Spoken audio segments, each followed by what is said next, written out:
কিছুক্ষণ আগে আমাদের সর্বশ্রদ্ধেয় মাননীয় সংসদ আন্দালিব রহমান পার্থ যখন বক্তব্য দিচ্ছিলেন, উনি যখন বললেন যে সংবিধান যারা ছুঁড়ে ফেলতে চায় তাদেরকে স্বাধীনতা বিরোধীর সাথে উনি অ্যালাইন করলেন, ট্যাগ করলেন মাননীয় স্পিকার। এবং তখন ট্রেজারি বেঞ্চের সম্মানিত মাননীয় মন্ত্রী যারা ছিলেন তারা সেটাকে টেবিল চাপড়িয়ে সেটাকে সমর্থন দিলেন।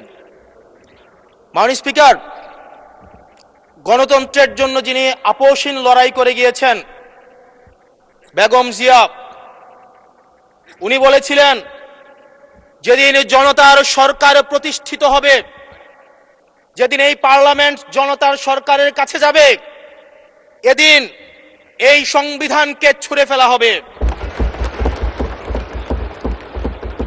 ট্রেজারি বেঞ্চের যে মন্ত্রীরা ছিলেন তারা দীর্ঘদিন, তাদের সারা জীবন তারা বেগম জিয়ার সাথে রাজনীতি করেছেন।